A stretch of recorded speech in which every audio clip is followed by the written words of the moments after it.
नमस्कार, स्वागत है आपका हमारे YouTube चैनल हेल्थ केयर में। तो दर्शकों, अगर किसी को कोरोना या कोविड-19 का संक्रमण हो जाता है तो उनके मन में सबसे पहला भय यही आता है कि अब उन्हें ले जाया जाएगा उनके परिवार से दूर। 14 दिन के लिए उन्हें उनके परिवार से दूर कर दिया जाएगा और इस भय के कारण वो अपनी इम्यूनिटी पावर को कम कर लेते हैं, परेशान हो जाते हैं, मन से हीन हो जाते हैं। किसी भी रोग कोई भी हो दर्शकों, हमारे लिए शारीरिक तौर पर उससे लड़ने से पहले ज़रूरी है कि हम मानसिक तौर पर उससे लड़ें। जब अपने मन में एक बात बिठा लेते हैं कि हमें इस रोग से ठीक होना ही होना है, तो कोई ऐसी ताकत नहीं है जो आपको निरोगी होने से रोक सके। और ऐसा ही है इस कोविड-19 में। सबको लगता है कि अगर कोविड-19 हो गया तो हॉस्पिटल वाले ले जाएंगे, लेकिन वो भी एक स्थिति होती है, रोगी की एक ऐसी स्थिति जिसमें उसे सांस लेने में दिक्कत होने लगती है, उसके गले में तेज दर्द हो जाता है, उसका बुखार उतरने का नाम ही नहीं लेता। ये वो स्थिति है जिसमें रोगी को हॉस्पिटलाइजेशन की आवश्यकता होती है। अगर आपके संक्रमण जो है वो इससे कम है तो आपको घर पे रहने की ही सलाह दी जाती है। घर पर ही ये सलाह दी जाती है कि आप और लोगों के संपर्क में ना आए, आप ऐसा ना करें कि और लोगों से बातचीत करें, उनसे थोड़ी दूरी बनाकर रखें ताकि आपके शरीर का संक्रमण किसी और को ना फैले। जी हाँ, तो इस बात का आपको ध्यान रखना है कि जो कोविड-19 है, इसका जो संक्रमण है, जो रोगी को हॉस्पिटल ले जाया जाता है, वो तभी ले जाया जाता है जब आपको सांस लेने में तकलीफ हो रही हो, जब आपके गले में बेइंतहा दर्द हो रहा हो, आपका बुखार उतरने का नाम ही नहीं ले रहा और आपकी खांसी हद से ज़्यादा बढ़ गई है।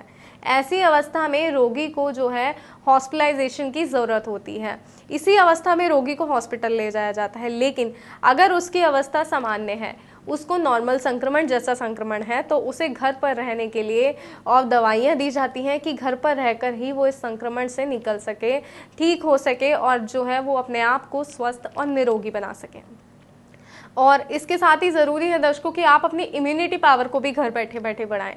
अगर आप अपनी इम्यूनिटी पावर को घर बैठे बैठे बढ़ाते हैं और ऐसा कोई संक्रमण आपको हो गया है, तो वो जल्द ही आप उस संक्रमण से बाहर निकल आएंगे और अपने आप को स्वस्थ और निरोगी बना देंगे। तो इम्यूनिटी पावर जो आपको बढ़ानी है, आइए मैं बताती हूँ कि किस तरह आपको बढ़ानी है। सबसे पहले तो आपको पूर्ण रूप से अपनी नींद लेनी है। आपको जो है 7 से 8 घंटे की जो नींद होती है, उस नींद को पूरा लेना है और आपको सुबह उठकर व्यायाम करना है, योगा करनी है, स्वस्थ अच्छे भोजन का सेवन करना है, खाने में पौष्टिक आहार लेने हैं, दूध दही से बनी चीज़ें लेनी है, ऐसी चीज़ों का सेवन करना है जो आपके स्वास्थ्य के लिए बहुत अच्छी हों।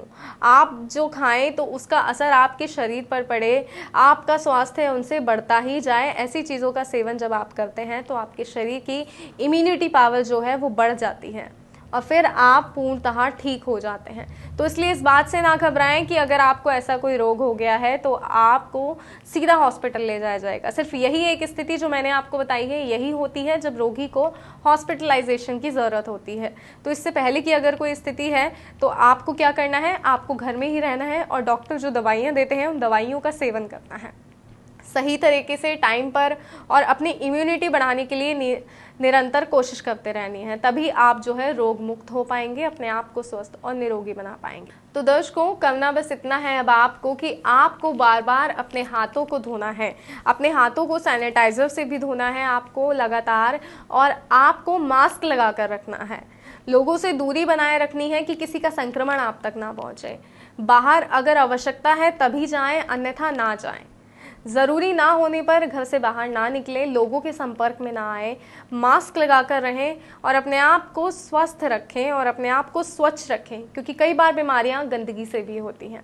तो फिलहाल दीजिए इजाज़त, फिर हाजिर होंगे एक नए रोग और उसकी जानकारी के साथ। आपको बताएंगे कि किस तरह रोगों से लड़ा जाए, किस तरह खुद को निरोगी रखा जाए। नमस्कार।